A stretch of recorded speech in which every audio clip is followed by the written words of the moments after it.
Assalamualaikum warahmatullahi wabarakatuh. Haji dan hajah yang dirahmati Allah Subhanahu wa taala. Hari ini bersama saya Mutawif Iman akan membawa haji dan hajah untuk kita melakukan ziarah dalam Madinah.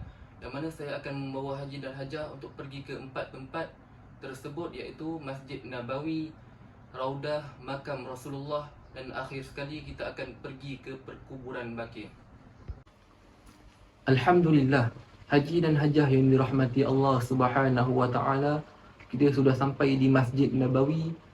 Pertama sekali saya ingin mengajak haji dan hajah untuk kita sama-sama merafakkan rasa kesyukuran kita kepada Allah Subhanahu wa taala kerana Allah telah memberikan kita kesempatan untuk kita berpijak di bumi yang penuh barakah ini. Jadi haji dan hajah yang dirahmati Allah Subhanahu wa taala, saya akan menceritakan serba sedikit bagaimana terbinanya Masjid Nabawi ini.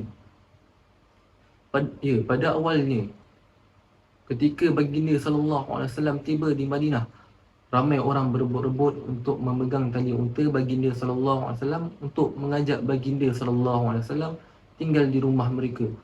Tetapi baginda sallallahu alaihi wasallam berkata, "Da'uha fa innaha ma'murah." Lepaskanlah kerana ia telah diperintahkan oleh Allah Subhanahu wa taala. Lalu orang-orang ramai di situ telah melepaskan tali unta baginda sallallahu alaihi wasallam dan unta itu terus berjalan sehinggalah unta itu duduk di satu tempat, iaitu tanah kepunyaan dua orang anak yatim. Di situ baginda sallallahu alaihi wasallam berkata, "Unal manzil insya-Allah taala." Insya-Allah di sinilah tempat tinggalku. Selepas sahaja baginda sallallahu alaihi wasallam berkata begitu, ramai ketua-ketua kaum Khazraj datang kepada baginda sallallahu alaihi wasallam untuk mengajak baginda sallallahu alaihi wasallam tinggal di rumah mereka.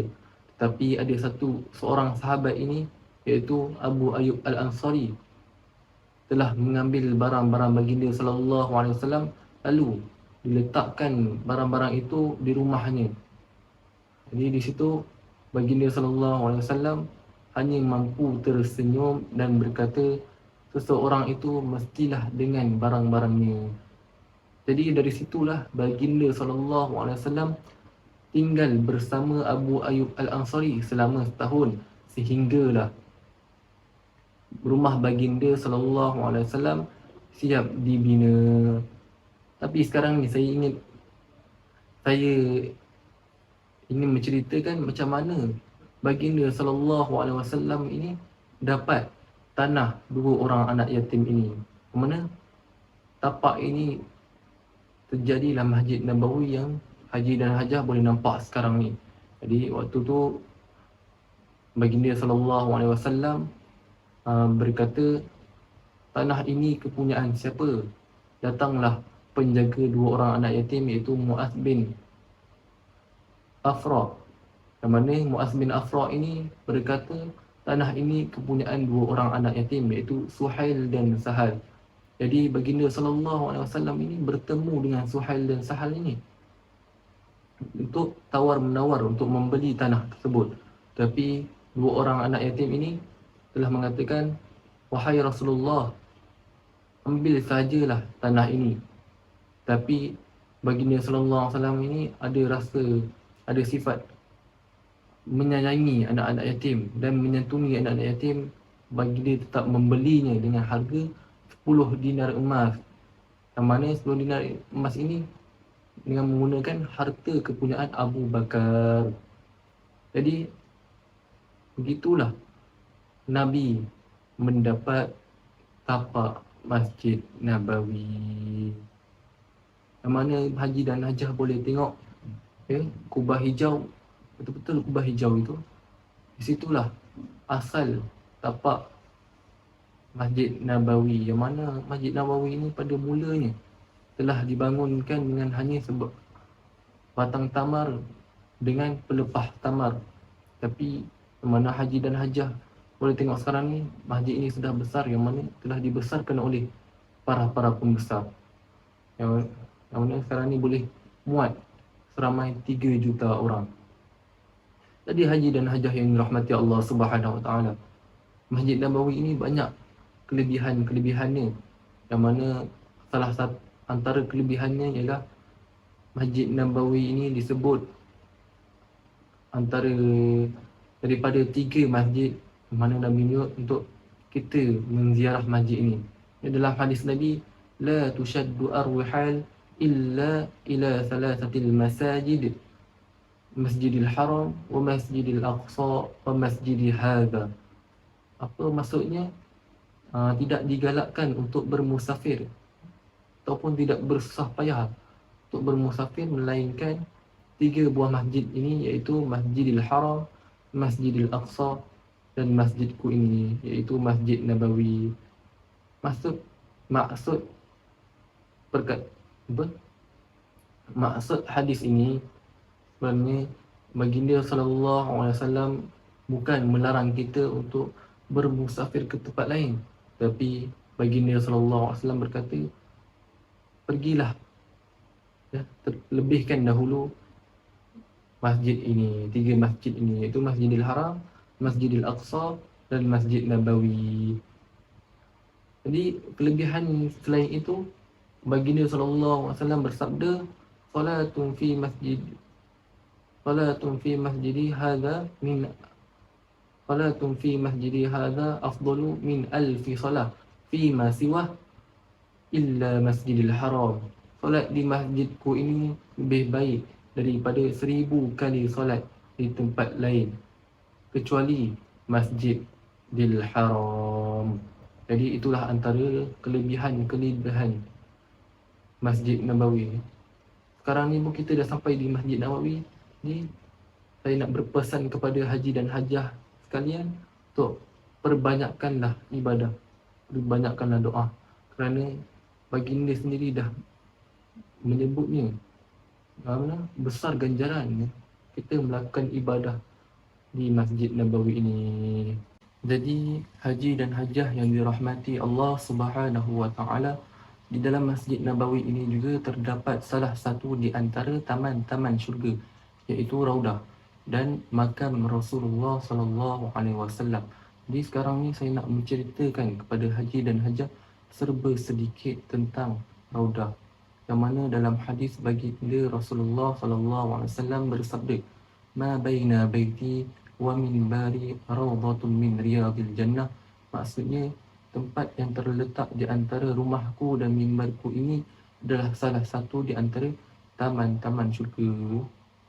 Jadi kalau haji dan hajah ada rezeki dapat masuk ke dalam Raudah ini, banyakkanlah buat ibadah, itu solat 2 rakaat ataupun banyakkanlah berdoa, kerana insya-Allah bila kita berdoa dalam Raudah ini, Allah akan makbulkan doa kita.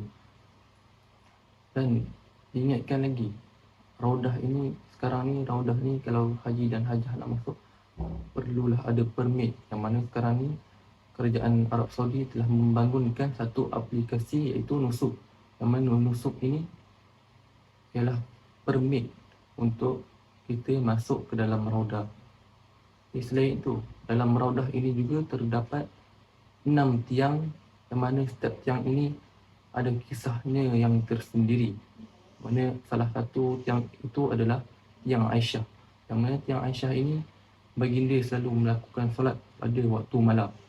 Pada zaman Rasulullah sallallahu alaihi wasallam, ramai sahabat berebut untuk melakukan solat di kawasan itu, sehinggalah sanggup membuat undian untuk melakukan solat di kawasan yang Sayyidatina Aisyah ini.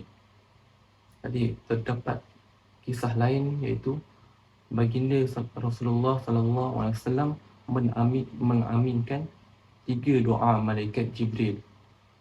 Jadi kisahnya ketika baginda Rasulullah sallallahu alaihi wasallam hendak menaiki mimbarnya, lalu baginda sallallahu alaihi wasallam mengucapkan amin amin amin. Jadi sahabat pun nampak, sahabat bertanya kepada Rasulullah sallallahu alaihi wasallam, kenapa engkau hendak menaiki mimbar, engkau mengucapkan amin amin amin? Jadi baginda sallallahu alaihi wasallam berkata, ketika aku hendak menaiki mimbar, telah datanglah malaikat Jibril. Lalu malaikat Jibril berkata, jika seseorang itu sempat memasuki bulan Ramadan tetapi dia tidak beribadah dan Allah tidak mengampunkan dosanya, lalu dia mati dan masuk ke neraka, maka Allah telah menjauhkan dia dari rahmatnya. Yang mana lalu malaikat Jibril kata kat Rasulullah sallallahu alaihi wasallam, katakanlah amin. Lalu baginda sallallahu alaihi wasallam mengucapkan amin. Jadi di sini dimaksudkan ketika seseorang itu masuk dalam bulan Ramadan tapi dia tidak melakukan ibadah, perangai dia sama seperti bulan-bulan yang lain, jadi Allah tidak mengampunkan dosanya, jadi dia dijauhkan dari rahmat Allah Subhanahu Wa Taala. Jadi doa yang kedua, jika seseorang itu sempat hidup bersama kedua ibu bapanya atau salah satu di antara mereka tetapi dia tidak pernah berbuat baik kepada kedua ibu bapanya, lalu dia mati dan masuk ke neraka, maka Allah telah menjauhkan dia daripada rahmatnya. Lalu malaikat Jibril kata kepada Rasulullah, katakanlah amin. Baginda pun mengucapkan amin. Jadi doa yang ketiga, jika seseorang itu menyebut namamu tapi jadi seorang tidak menjawab atau mengucapkan selawat ke atasmu, lalu dia mati dan masuk ke neraka, maka Allah telah menjauhkan dia daripada rahmatnya. Jadi itulah antara 3 doa, iaitu ketika bulan Ramadan Allah tidak mengampunkan dosanya. Yang kedua, seorang itu tidak melakukan kebaikan terhadap kedua orang tuanya. Yang ketiga, seorang itu tidak mengucapkan selawat ke atas baginda sallallahu alaihi wasallam. Jadi itu antara kisah-kisah yang Alhamdulillah, haji dan hajah yang dirahmati Allah Subhanahu wa taala. Selesai sudah kita melakukan ziarah raudah, yang mana sekarang kita berada di makam Rasulullah sallallahu alaihi wasallam. Yang mana haji dan hajah nak tahu, makam Rasulullah sallallahu alaihi wasallam ini sebenarnya sebenarnya bilik Sayyidatina Aisyah. Di sinilah tertanamnya jasad Rasulullah sallallahu alaihi wasallam dan 2 orang para sahabat, iaitu Sayyidina Abu Bakar dan Sayyidina Umar. Dua-dua ini telah ditanam bersebelahan jasad Rasulullah sallallahu alaihi wasallam. Jadi haji dan hajah yang dirahmati Allah Subhanahu wa taala, jika kita hendak menziarahi makam Rasulullah sallallahu alaihi wasallam, kita mestilah melakukan dengan adab-adabnya. Yang mana kalau kita tahu ni, bila kita nak pergi ke rumah orang, mestilah dengan adabnya, iaitu apa? Memberi salam. Kalau kita nak masuk masjid, mestilah membaca doa terlebih dahulu. Dan jika kita nak menziarahi makam Rasulullah sallallahu alaihi wasallam ini, mestilah memberi salam, kerana jika kita memberi salam, Rasulullah ini menjawab salam kita. Jadi macam mana kita nak memberi salam? Dengan cara bila sampai saja betul-betul di depan makam Rasulullah sallallahu alaihi wasallam, ucaplah assalamu alayka ya Rasulullah, assalamu alayka ya Nabiyallah, assalamu alayka ya Habiballah. Jadi lepas itu haji dan hajah boleh ke kanan sikit dan mengucapkan salam kepada Sayyidina Abu Bakar. Apa? Assalamu alayka ya Abi Bakr, assalamu alayka ya Khalifatul Awwal. Dan haji dan hajah boleh ke kanan sikit, memberi salam kepada Sayyidina Umar. Memberi salam kepada Sayyidina Umar, iaitu apa? Assalamu alayka ya Umar bin Al-Khattab, assalamu alayka ya Khalifatus Tsani. Jadi selepas memberi salam kepada ketiga-tiga makam ini, maka haji dan hajah boleh menghadap ke arah kiblat untuk berdoa. Yang mana doanya, semoga Rasulullah memberi syafaat kepada kita ketika di akhirat nanti. Jadi selepas haji dan hajah selesai membaca doa haji dan hajah, boleh keluar dengan melalui pintu Baqi'. Jadi kita akan pergi ke ziarah seterusnya, iaitu perkuburan Baqi' atau juga dikenali Baqi' Al-Gharqad. Alhamdulillah, haji dan hajah yang dirahmati Allah Subhanahu Wa Taala, kita sudah sampai di perkuburan Baqi', yang mana haji dan hajah boleh tengok di depan kita ini. Inilah perkuburan Baqi', yang mana atau dikenali sebagai Baqi' Al-Gharqad. Yang mana Baqi' ni diambil sempena di tanah ini terdapat banyak pohon-pohon dan umbun-umbun.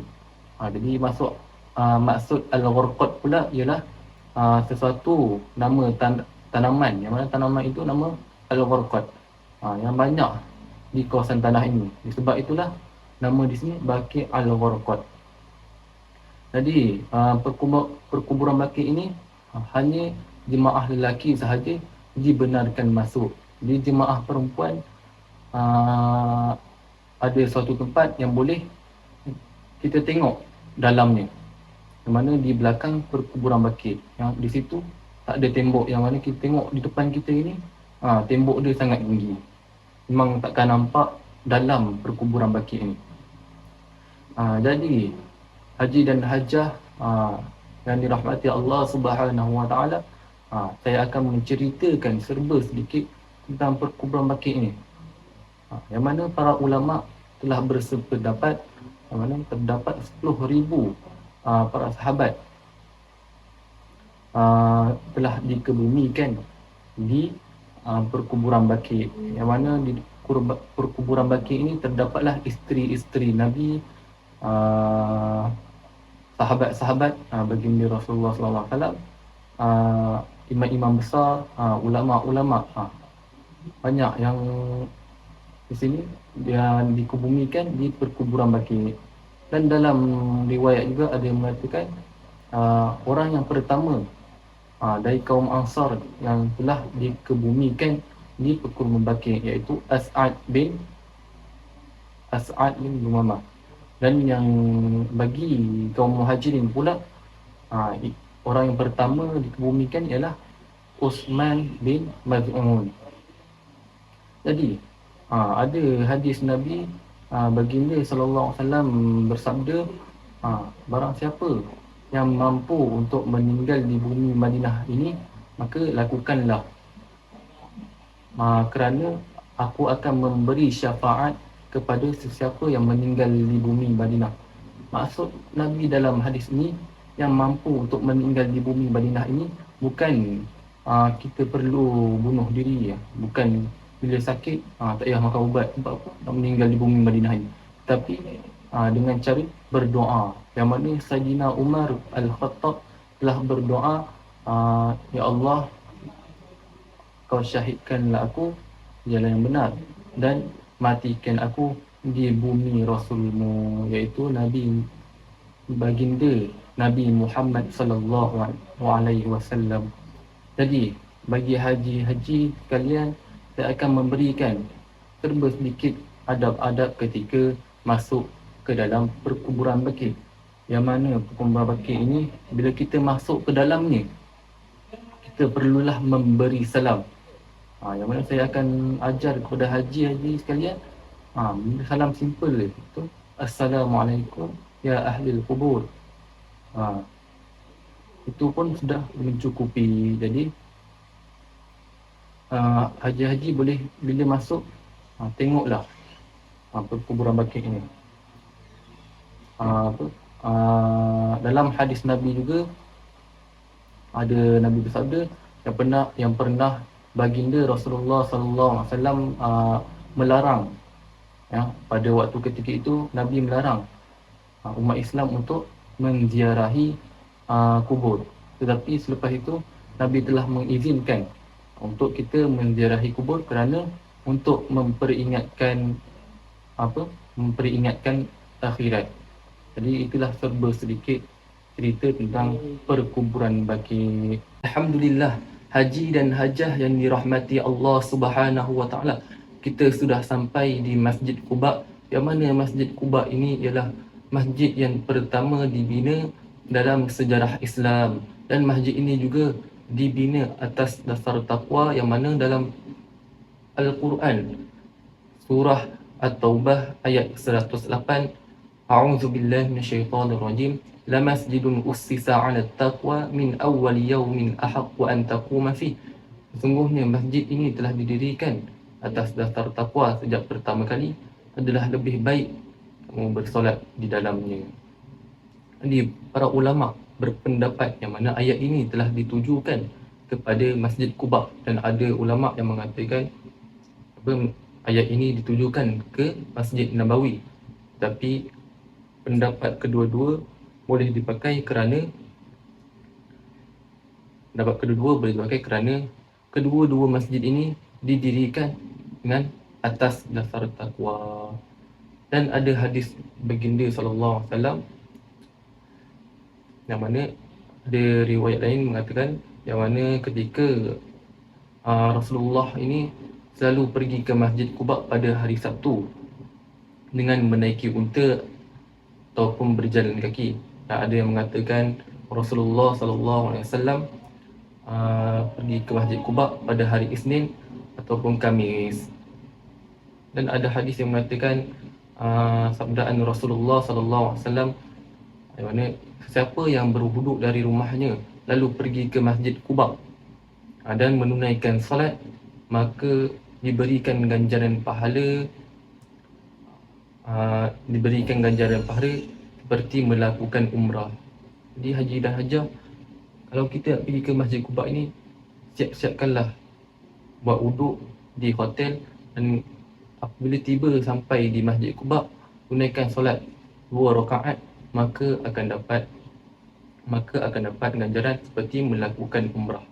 Ganjaran pahala seperti melakukan umrah. Jadi saya di sini saya akan menceritakan serba sedikit macam mana terbina ini Masjid Quba ini. Yang mana haji dan hajah sekalian, Masjid Quba ini dibina ketika Rasulullah sallallahu alaihi wasallam dalam perjalanan penghijrahan baginda sallallahu alaihi wasallam dari kota Mekah, di mana baginda telah berhenti di Quba, di suatu tempat yang bernama Quba. Jadi baginda menetap selama 4 hari di rumah Khalsum bin Al-Hadam, selama 4 hari.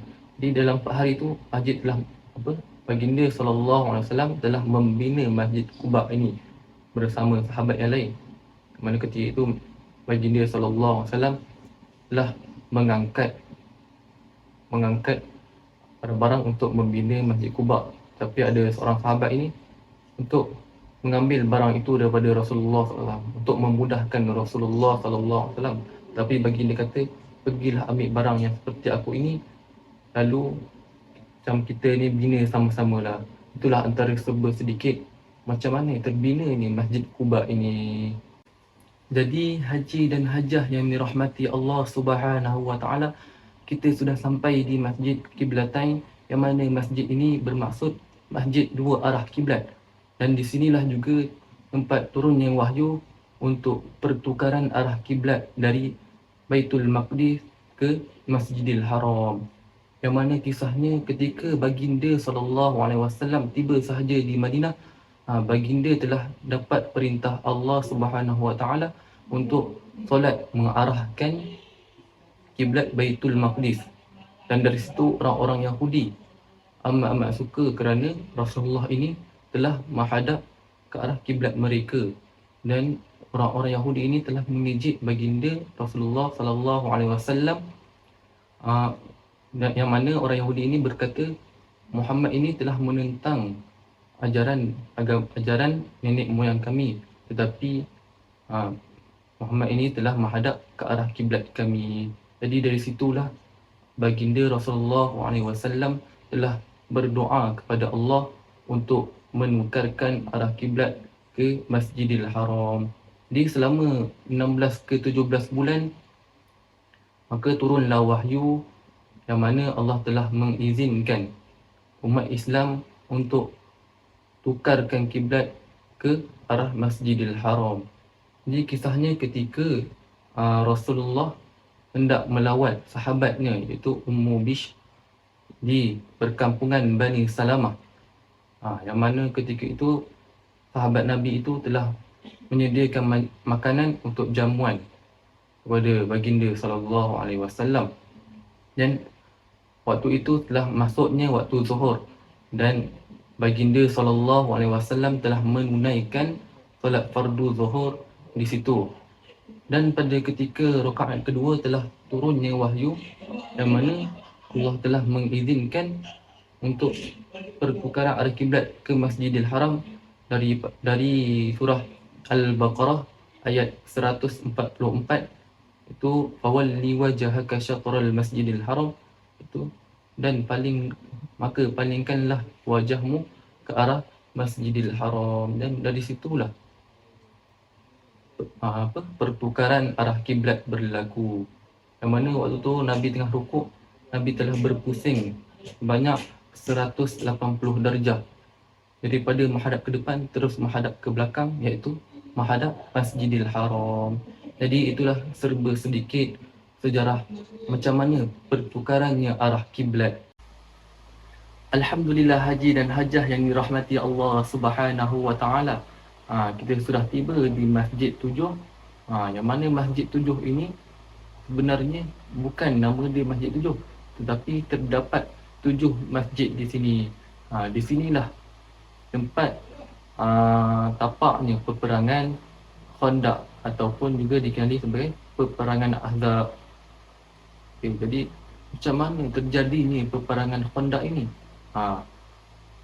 Pada waktu itu kaum musyrikin tidak puas hati kerana tidak dapat membunuh Nabi ketika dalam peperangan Uhud. Jadi kaum musyrikin ini membuat satu rancangan untuk menyerang umat Islam. Tetapi ada pakcik Nabi iaitu Sayyidina Abbas, yang mana ketika itu Sayyidina Abbas tidak lagi memeluk Islam, telah mengutuskan surat kepada baginda Rasulullah sallallahu alaihi wasallam yang mana mengatakan kaum Quraisy ni telah bersedia untuk menyerang umat Islam. Jadi baginda sallallahu alaihi wasallam telah mengumpulkan para sahabat untuk bermesyuarat. Jadi di situlah mesyuarat berlaku, yang mana ada seorang sahabat berdiri iaitu Salman Al-Farisi memberi idea kepada Rasulullah sallallahu alaihi wasallam untuk membina parit, untuk menggali parit.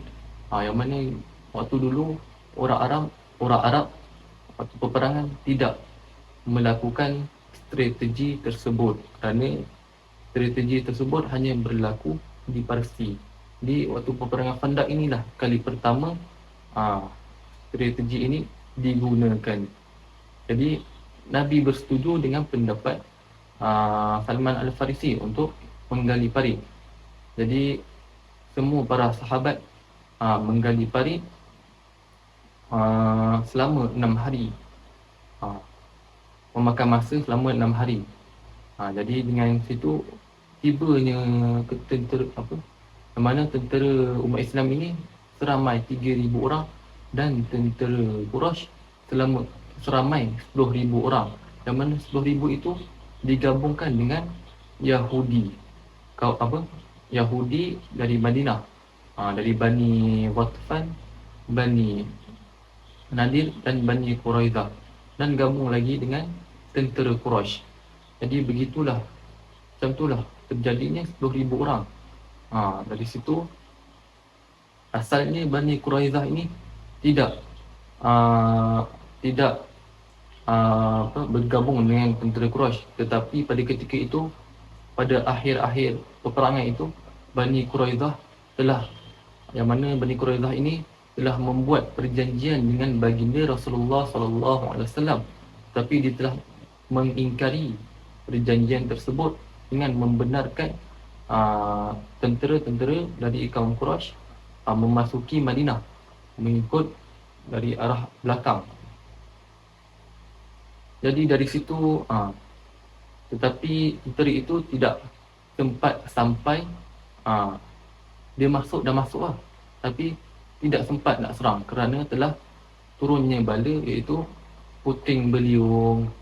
Puting beliung dan ribut pasir. Dari situ.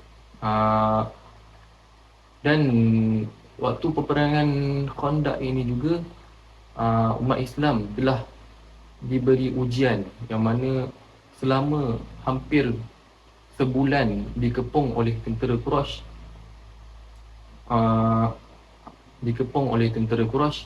Umat Islam ini diberi ujian yang mana terjadinya waktu sejuk. Musim sejuk. Dah musim sejuk, waktu tu lapar. Bila lapar, stok makanan ni dah habis. Itu Allah nak uji umat Islam, tahap kesabaran umat Islam pada ketika itu. Jadi baginda Rasulullah SAW telah duduk di Masjid Al-Fat selama 3 hari berdoa kepada Allah untuk bagi kemenangan kepada umat Islam. Jadi dalam peperangan ini juga tidak banyak pertumpahan darah, hanya berlaku peperangan saraf, iaitu perang mulut. Itu hanya terkorban iaitu tentera Quraisy saja, yang mana ada seorang tentera Quraisy ini telah melepasi parit dan berlawan dengan Sayyidina Ali. Tapi Sayyidina Ali ini menang. Jadi itulah serba sedikit sejarah tentang peperangan Khandaq yang saya dapat kongsikan kepada Haji dan Hajah. Masjid 7 ini tak ada dalil ataupun keutamaan untuk kita pergi ke masjid ini, tapi hanya untuk kita mengingati sejarah Islam. Itu sahaja daripada saya. Jadi mari kita pergi ke destinasi seterusnya, iaitu Bukit Uhud. Jadi haji dan hajah yang dirahmati Allah Subhanahu wa taala, kita sudah sampai ke destinasi yang terakhir, iaitu Bukit Uhud. Yang mana Bukit Uhud ini, haji dan hajah, Bukit Uhud ini telah menjadi saksi dalam peperangan Uhud, dan Bukit Uhud ini juga menjadi saksi baginda Rasulullah SAW berdoa mengharamkan kota Madinah. Jadi haji dan hajah nak tahu tak kenapa bukit ini dinamakan Bukit Uhud? Kerana bukit ini tunggal, iaitu Uhud ni diambil sebenarnya ahada, iaitu satu. Bukit ini tunggal di tempat ini. Inilah satunya bukit yang berada di kawasan ini. Jadi saya akan ceritakan kepada haji dan hajah serba sedikit tentang peperangan Uhud. Yang mana peperangan Uhud ini terjadi kerana kaum musyrikin tidak puas hati dalam kalah dalam peperangan Badar, yang mana mereka telah merancang untuk membalas dendam kepada umat Islam. Jadi kaum musyrikin ini telah mengumpulkan sebanyak 3,000 tentera. Bila bapa saudara Nabi mendengar kaum musyrikin ni nak balas dendam, jadi bapa saudara Nabi ni, iaitu Sayyidina Abbas, telah menghantarkan utusan kepada baginda Rasulullah SAW untuk menghabarkan berita, iaitu kaum musyrikin ini untuk membalas dendam kepada umat Islam. Jadi ketika itu Nabi mendapat berita itu, Nabi terus mengumpulkan para sahabat untuk bermusyarat. Yang mana setiap kali peperangan ni, Nabi akan bermusyarat dengan para sahabat untuk mendapatkan pendapat-pendapat para sahabat.